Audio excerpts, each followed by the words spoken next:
Assalamualaikum warahmatullahi wabarakatuh. Saya Nisa Apriska Belinda dari kelas 10 MIA 1. Di video ini saya akan membahas tentang ekologi dan ekosistem.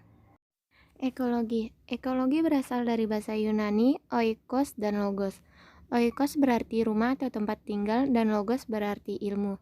Jadi, ekologi adalah ilmu yang mempelajari ekosistem. Selanjutnya, ekosistem. Ekosistem adalah suatu sistem ekologi yang terbentuk oleh hubungan timbal balik tak terpisahkan antara makhluk hidup dengan lingkungannya. Ekosistem terdiri dari komponen pembentuk. Komponen-komponen pembentuk ekosistem terdiri dari komponen biotik atau komponen hidup dan komponen abiotik atau komponen tak hidup.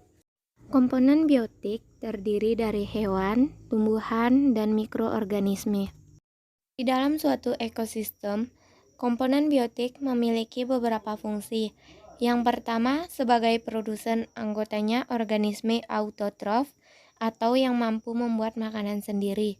Kedua, konsumen, anggotanya organisme heterotrof atau tak mampu membuat makanan sendiri. Ketiga, detritivor, anggotanya pemakan bangkai. Dan yang keempat, dekomposer, anggotanya organisme pengurai. Sedangkan komponen abiotik terdiri dari suhu, air, dan tanah. Kita lanjut ke interaksi antar komponen yang terbagi menjadi dua interaksi. Yang pertama, interaksi antara komponen abiotik dan biotik yang menghasilkan biokimia dan aliran energi. Ini akan kita bahas selanjutnya. Yang kedua, interaksi antar komponen biotik dengan biotik. Interaksi ini terjadi antar spesies. Interaksi ini ada banyak sekali jenisnya, di antaranya netralisme, kompetisi, komensalisme, amensalisme, parasitisme, predasi, protokooperasi, dan mutualisme. Aliran energi.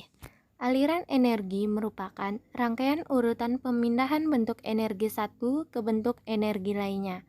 Aliran energi terjadi melalui rantai makanan dan jaring-jaring makanan. Kita bahas dulu rantai makanan. Apa sih itu rantai makanan? Rantai makanan adalah peristiwa makan dan dimakan antara sesama makhluk hidup dengan urutan tertentu. Dan ini adalah contoh peristiwa rantai makanan. Kemudian jaring-jaring makanan.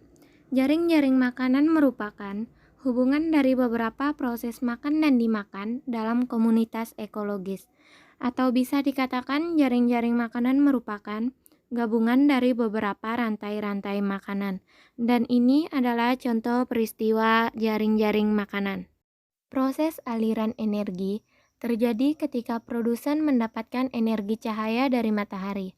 Energi cahaya kemudian diubah oleh organisme autotrof atau pembuat makanan sendiri seperti tumbuhan menjadi energi kimia dalam batang, buah, daun, dan sebagainya. Sementara itu, organisme heterotrof atau tak mampu membuat makanan sendiri seperti hewan memperoleh energi dengan memakan organisme autotrof. Selanjutnya kita bahas daur biokimia. Daur biokimia adalah daur ulang air dan komponen-komponen kimia yang melibatkan peran serta dari makhluk hidup, termasuk manusia, dan bebatuan atau geofisik. Daur biokimia memiliki peranan yang sangat penting bagi kehidupan manusia, yang termasuk daur biokimia antara lain: pertama, daur nitrogen; kedua, siklus karbon; ketiga, siklus fosfor; dan keempat, daur sulfur dan belerang. Yang pertama, daur nitrogen. Daur nitrogen adalah suatu proses konversi senyawa yang mengandung unsur nitrogen menjadi berbagai macam bentuk kimiawi yang lain. Yang kedua, siklus karbon.